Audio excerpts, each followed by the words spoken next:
Ideal English tutorial. আমি গৌরাঙ্গ কর্মকার। আজ তোমাদের সঙ্গে আমি একটি বিশেষ টপিক নিয়ে আলোচনা করব। ইংরেজি গ্রামার শিখতে গেলে অর্থাৎ টেন্স শেখার মূল ভিত হলো অক্সিলারি ভার্ব জানতে হবে। আমাদের ইংরেজিতে মোট 12 রকমের টেন্স আছে, আমরা জানি। প্রেজেন্ট থেকে পাস্ট, ফিউচার, মোট তিনটি টেন্সকে আবার 4 ভাগে ভাগ করি আমরা। মোট 12 রকমের টেন্স আছে। আজ আমরা 12 রকমের টেন্সের অক্সিলারি ভার্ব নিয়ে আলোচনা করব।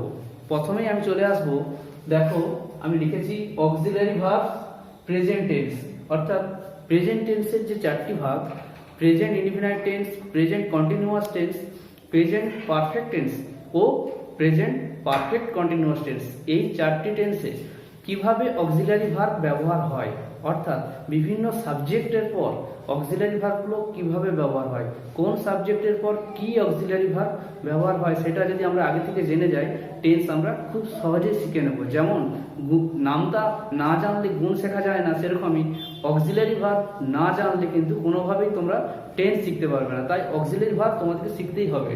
তাই প্রথমেই আমি আসবো পার্সন। তোমরা দেখো পার্সন মানে পুরুষ। পার্সনকে 3 ভাগে ভাগ করা যায়, first person, second person, third person. First person বলতে বোঝানো হচ্ছে ফার্স্ট পার্সন সিঙ্গুলার, দেখো আই মানে আমি। ফার্স্ট পার্সন প্লুরাল মানে আমরা, we. Second person singular you, second person plural you. Third person, এটি সবথেকে বেশি গুরুত্বপূর্ণ। দেখো থার্ড পার্সন সিঙ্গুলার মানে আমি, আমরা, তুমি, তোমরা বাদে যখনই কোনো কিছু একা বোঝাবে, মানে একজন বা একটি বিষয়কে বোঝাবে, তখন সেটি হবে থার্ড পার্সন সিঙ্গুলার। যেমন আমি লিখেছি হি, সি মানে সে কিংবা রাম। কোনো কিছু একা বোঝালে, ধরো বাবা, মা, টিচার, গরু, যে কোনো কিছু বিষয়কেই আমরা যখন একা বোঝাবো সেটা হবে থার্ড পার্সন সিঙ্গুলার। আর থার্ড পার্সন প্লুরাল কোনগুলো হবে? যেগুলো একের বেশি, অর্থাৎ একাধিক, অর্থাৎ 2টি, 3টি, 4টি, অনেক, এইভাবে সেগুলো হবে থার্ড পার্সন প্লুরাল। আমরা এই পার্সন অনুযায়ী কিন্তু সাবজেক্টকে ভাগ করে নিয়েছি। দেখো প্রথমে লিখেছি আমি subject I, we, you, he, she, Ram, they. আমি বলবো যে 1 নম্বর টেন্সে অর্থাৎ প্রেজেন্ট ইনডিফিনাইট টেন্সে দেখো অক্সিলারি ভার্ব ব্যবহার হয় ডু এবং ডাস। মনে রাখবে হ্যাঁ বাচক বাক্যে কিন্তু প্রেজেন্ট ইনডিফিনাইট টেন্সের ক্ষেত্রে কোনো অক্সিলারি ভার্ব ব্যবহার হয় না, কিন্তু না বাচক বা প্রশ্নবাচকের ক্ষেত্রে অক্সিলারি ভার্ব তো তোমাকে দিতেই হবে। তার জন্য আমাদেরকে আগে থেকে শিখে নিতে হবে যে ডু আর ডাস কোথায় ব্যবহার হয়। আমি বলবো দেখো যেখানে ফার্স্ট পার্সনের ক্ষেত্রে আমরা সবসময় ডু ব্যবহার করব, অর্থাৎ I do, we do. Second পার্সনের ক্ষেত্রেও ইউ, এখানেও আমরা ডু ব্যবহার করব। চলে যাচ্ছে থার্ড পার্সন। থার্ড পার্সন সিঙ্গুলারের ক্ষেত্রে মনে রাখবে এটি একটি বিশেষ পার্সন। থার্ড পার্সন সিঙ্গুলার, এখানে সবসময় নতুন নিয়ম আসবে যে হি, সি, এখানে আসবে ডাস, রাম ডাস। এখানে স্টার দিয়ে রাখছি কারণ এই পার্সনটার ক্ষেত্রে থার্ড পার্সন সিঙ্গুলার, এখানটায় সবসময় প্রত্যেকটা টেন্সের ক্ষেত্রেই অক্সিলারি ভার্বটা নতুন আসবে। আবার দে মানে তাহারা, থার্ড পার্সন প্লুরাল, সঙ্গে সঙ্গে এটা হয়ে যাবে ডু। অর্থাৎ আমরা প্রথম থেকে একবার পড়ে নিই, I do, we do, you do, he, she does, Ram does, they do. এইভাবে আমরা প্রেজেন্ট ইনডিফিনাইট টেন্সের অক্সিলারি ভার্ব ব্যবহার করব।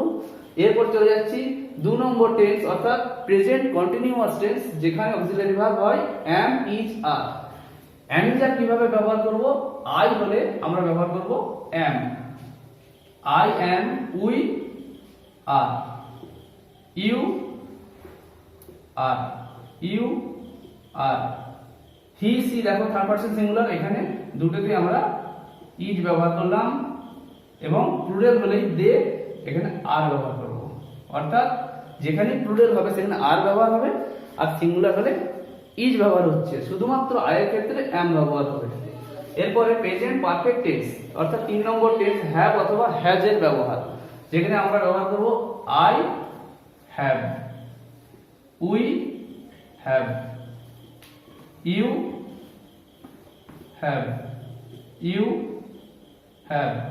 হি has, she has, Ram has. দেখো এই একই গ্রুপে হি, সি, রাম, এখানে আমরা হ্যাজ ব্যবহার করেছি, আবার দে মানে তাহারা বহু বচন বোঝাতে গেলে হ্যাভ বোঝাবে।